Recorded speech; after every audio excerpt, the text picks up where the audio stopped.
बिस्मिल्लाहिर्रहमानिर्रहीम। मैं हूं मोहम्मद बिलाल इफ्तिखार खान और आप देख रहे हैं स्ट्रेटेजिक एनालिसिस ग्रुप। आज हमारे साथ जो मेहमान मौजूद हैं उनका सीपेक के हवाले से वसी तजर्बा हैं वो एयरपोर्ट से रिटायर्ड डीडीपी और उसके बाद रिटायरमेंट के बाद से वो रियल स्टेट के बिजनेस में काम कर रहे हैं और ख़ास तौर पे गवादर के हवाले से वो काफ़ी अरसे से जो है काम कर रहे हैं।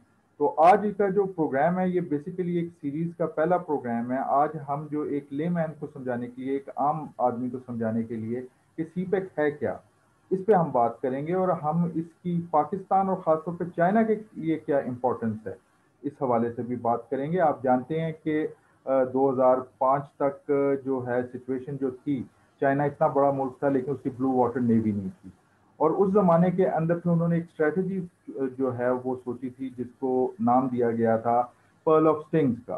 और पर्ल ऑफ स्टिंग्स का बेसिक कॉन्सेप्ट ये था कि मुख्तलिफ ममालिक के अंदर जो है चाइना जो है रूट्स तैयार करे ताकि वहाँ उन लैंड रूट्स के जरिए चाइना तक जो है ना उसकी तजारत पहुँच सके, क्योंकि जो हालात बन रहे थे और आप जानते हैं अभी भी वो हालात वैसे ही हैं तकरीबन इंडो पैसिफिक के हवाले से कि अमेरिका जिस तरीके से चाइना को दबाने की कोशिश कर रहा था और चाइना की उस ज़माने में ब्लू वाटर नेवी भी नहीं थी, तो इस हवाले से उन्होंने इसे दिया। और फिर हमने देखा कि चाइना ने माशाल्लाह ग्रो किया, उनकी एक इस वक्त दुनिया की बेहतरीन नेवीज में से एक नेवी है। लेकिन साथ साथ जब प्रेसिडेंट जी आए तो उनका एक विजन था, उस विजन के हिसाब से उन्होंने कहा कि जब एक सुपर पावर जो है वो बढ़ रही होती है तो बेसिकली वो डिस्ट्रक्शन का सहारा ले रही होती है। लेकिन चाइना ने उसके ऑपोजिट जो है स्ट्रेटजी अपनाई और उन्होंने ताकत के इजहार की जगह जो है मुख्तलिफ रूट्स बनाए, सिल्क रूट को जिंदा करने की कोशिश की। और इस वक्त भी जो BRI मनसूबा चल रहा है वो बेसिकली मुख्तलिफ ममालिक को कनेक्ट कर रहा है, जिसमें चाइना का भी फायदा है और उसमें पाकिस्तान का भी फायदा है। लेकिन इस मनसूबे के अंदर जो चाइनीज बैंक मदद कर रहा है मुख्तलिफ ममालिक की, अमेरिका और उसके इत्तेहादी ये प्रोपेगेंडा कर रहे हैं कि ये बेसिकली डेप्थ ट्रैप है। तो हम इमरान भट्ट साहब से ये जानने की कोशिश करेंगे इस सीरीज के अंदर कि क्या ये वाकई एक डेप्थ ट्रैप है या ये चाइना की तरफ से एक ऐसा कर्ज है जिसे जब हम वापस कर देंगे तो वो उस इंफ्रास्ट्रक्चर पे 100% जो है हमारा ही हक होगा। तो sir, welcome to the show. आपके साथ पहला हमारा शो है और उस शो की सीरीज का पहला हिस्सा है। सर, ये सीपेक है क्या? Bismillahirrahmanirrahim. A lot of questions you have done in your discussion right now. ये आहिस्ता आहिस्ता इसको मैं बताता हूँ आपको, शुरू कहाँ से हुआ और कहाँ तक चीज़ें चल रही हैं। सी पैक से पहले आता है BRI, जो one belt one road initiative है। वैसे तो ये दुनिया के सामने 2013 में आया मीडिया के ऊपर और लोगों ने उसके ऊपर बात करना शुरू किया, लेकिन ये बड़ा पुराना प्लान है। सिल्क रूट भी था तो वो भी चाइना की तरफ ही जाता था, सेंट्रल एशियन स्टेट्स में से गुजर के। उस वक्त चूंकि ये वो तमाम ममालिक थे जिनमें ट्रेड हुआ करता था, तो वहां से ये निकलते थे। अभी सिल्क रूट पुराना हो गया, अभी समंदर का रास्ता और जो दूसरा ये BRI का रास्ता है ये बन रहा है। और इकोनॉमीज भी काफ़ी डिफरेंट है कंपैरेटिवली। बेसिकली यूरोप को, सेंट्रल एशिया को, ये जो साउथ एशिया और साउथ ईस्ट एशिया के रीजन है इनको, और चाइना के पीछे जो साउथ चाइना सी और ये जो पैसिफिक की आप बात कर रहे थे अभी, वो वाला एरिया, ये सारा अब इस कनेक्शन में आता। Why America is so concerned about economy shift right now, क्योंकि ये सब चीज़ें चाइना ने इस रोड के थ्रू और सी रूट्स के थ्रू अपनी इकोनॉमी की तरफ डाइवर्ट कर ली। चाइना सबसे बड़ा मैन्युफैक्चरिंग यूनिट है दुनिया का, रॉ मटेरियल का बायर है। कभी तो ऑस्ट्रेलिया के साथ इनकी ट्रेड एग्रीमेंट्स हो जाते हैं। अभी ये अफ्रीका के अंदर वो रॉ मटेरियल्स जो है वो ड्रॉ करने के लिए गए हैं और बड़ी कामयाबी से कर रहे हैं। कॉस्ट कम है मैन्युफैक्चरिंग की, तो लोग इनको पसंद करते हैं, इनके प्रोडक्ट्स को उनके साथ ट्रेड करना। ये बेसिक रीजन है BRI के बनने की। वो बन रहा है और वो चल रहा है। अच्छा, अब पाकिस्तान सी के पैक, जी जी जी जी, मैं यही वही पूछ मैं रहा उस तरफ आ रहा था। सी पैक जो है वो बड़ा की रोल प्ले करता है चाइना के जो रोड है उस लिंक को, और जो सी रूट है उस लिंक को सेंट्रल एशिया के साथ और यूरोप के साथ अटैच करने में। आप ये समझें कि जो गल्फ है, जहां Iran, Qatar, Kuwait, Saudi Arabia, Oman, Dubai है, ये 9 तेल की दुकानें हैं। इनकी कॉर्नर के ऊपर आपने एक दुकान खोल दी है तो जो दुनिया के ताजर हैं जो समंदर के जरिए आते हैं, वो अंदर क्यों जाएंगे तजारत करने के लिए? वो गवादर पर रुकेंगे, अपना तेल भी बचाएंगे, टाइम भी बचाएंगे और यहीं से ट्रेड करके जाएंगे। That is why since 2001 and 2 जो एग्रीमेंट्स हैं गल्फ स्टेट्स के साथ हमारे एमओयू साइन हुए, उस वक्त मोर देन 27 कोई अपनी तेल की पाइपलाइन लेके आ रहा है, कोई तजारत का रूट चेंज कर रहा है, और वो सारे कंसंट्रेट कर रहे हैं उस वक्त से यहाँ पे। हमारी थोड़ी सी बदकिस्मती थी कि हुकूमतों की वजह से, कुछ टेररिज्म की वजह से कोई पॉलिसी नहीं बन सकी, चाइना भी डिस्टर्ब हुआ। इवन दरमियान में इतने बड़े प्रोजेक्ट को चाइना से हट के सिंगापुर के साथ एग्रीमेंट करके उसको देने के लिए जा रहे थे। वो तो मुशाहिद हुसैन सईद साहब ने सेनेट में कुछ बातें बोली, लोगों को कोई सही डायरेक्शन की तरफ लेकर आए, तो वो एग्रीमेंट कैंसिल किया गया। नहीं तो it was a very bad decision.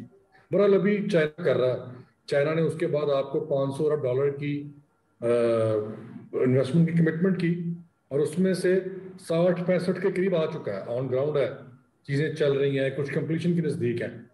मैंने 2005 में ग्वादर को देखना शुरू किया, क्योंकि मैं एक रियल एस्टेट ब्रोकर हूँ और मुझे इन्वेस्टमेंट जहाँ अच्छी नजर आएगी, कैपिटल गेन जहाँ अच्छा नजर आएगा, आई गो फॉर दैट लोकेशन।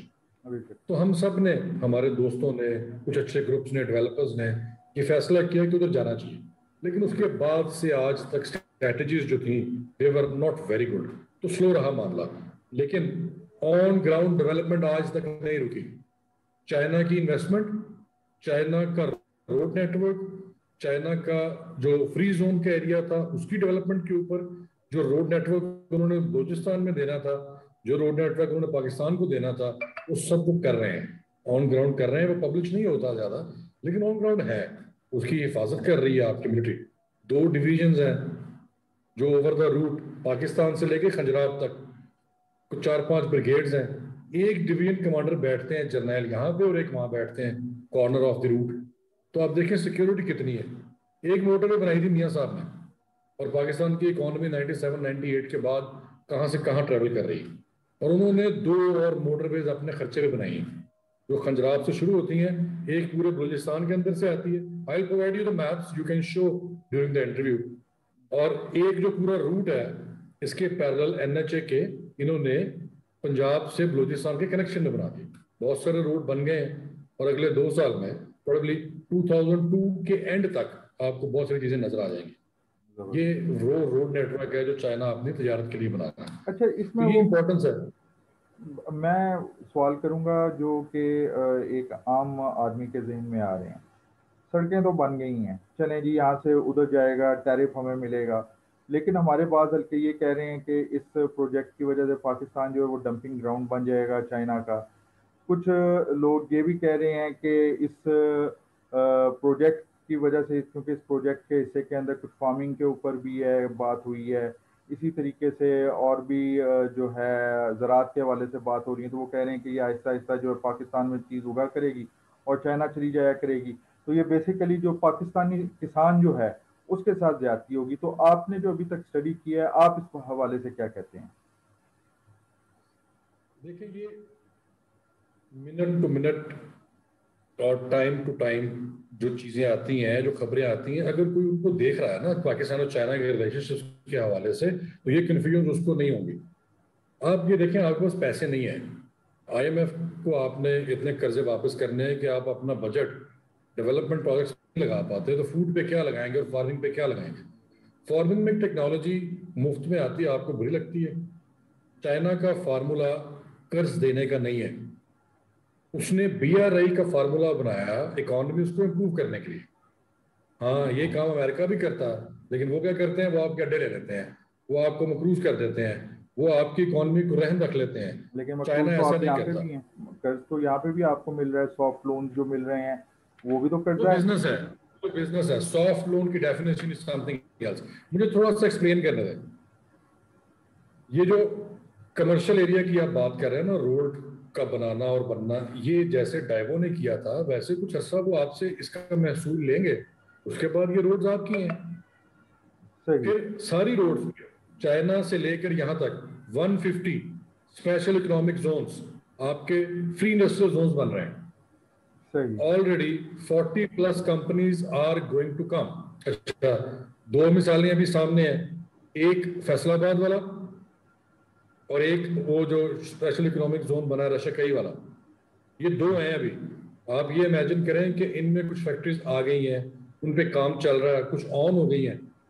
जब ये 150 इंडस्ट्रियल जोन बन जाएगा आने वाले 4-5 साल के अंदर इन पूरी मोटरवेज के ऊपर, तो मैन्युफैक्चरिंग सारी यहाँ पे हो रही होगी। वो बिजली भी अपनी बनाएंगे, जैसे चाइना का फार्मूला। सही। अभी रिसेंटली जो इमरान खान साहब ने एक जोन इनॉग्रेट किया है, फ्री जोन, उसमें ऑलरेडी 46 कंपनीज आर रजिस्टर्ड। सही।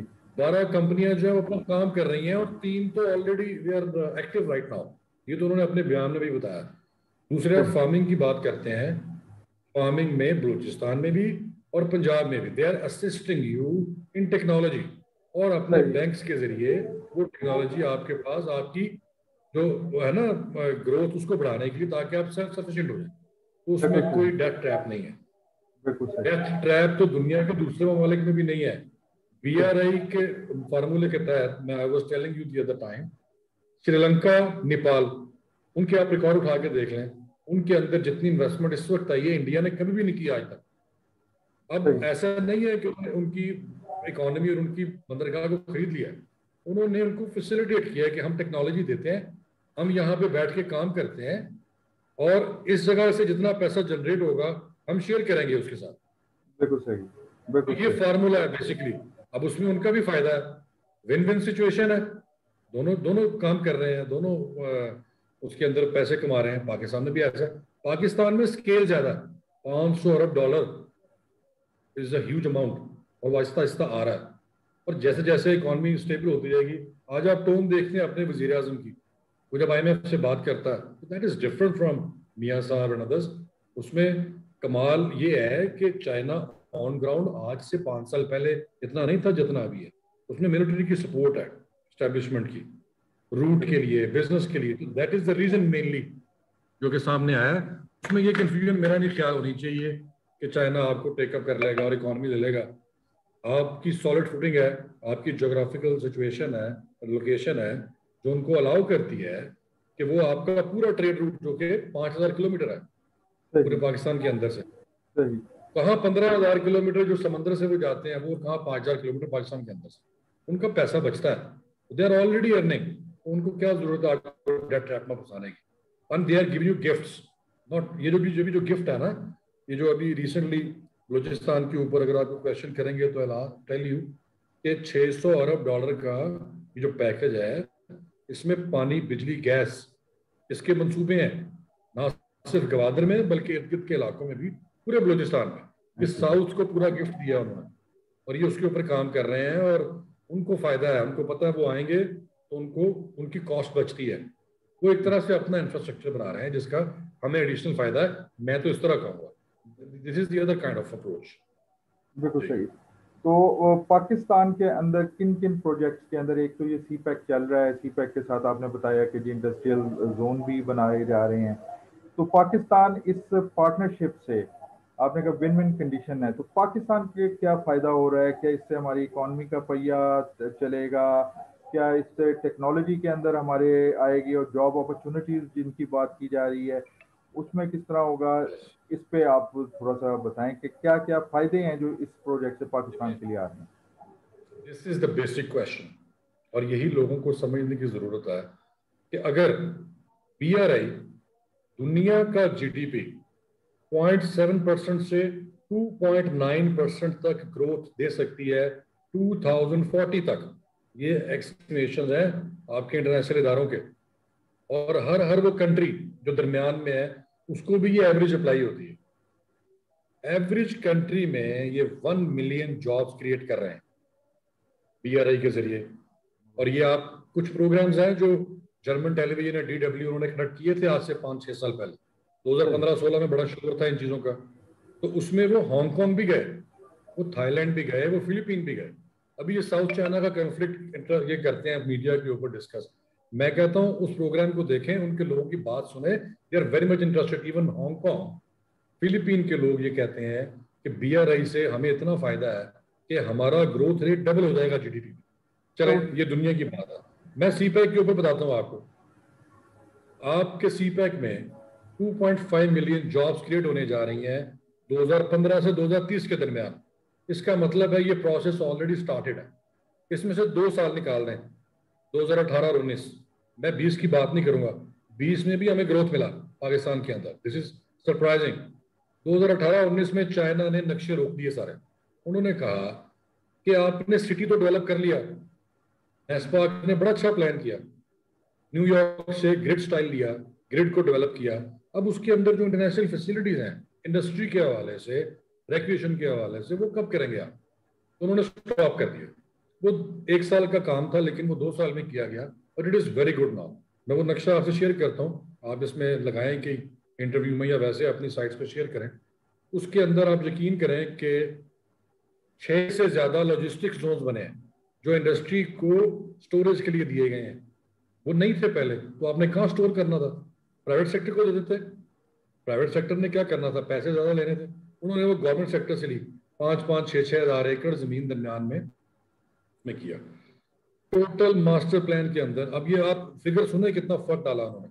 2,500 एकड़ ऑयल सिटी के लिए था कि वहां पे आगे रिफाइनरीज बनेंगे, 2,500 एकड़ भी अच्छी जगह, लेकिन नाउ इट इज अराउंड 8,000 एकड़, जो कि इंक्रीज करके उसको 80,000 एकड़ तक लेके जाना उन्होंने।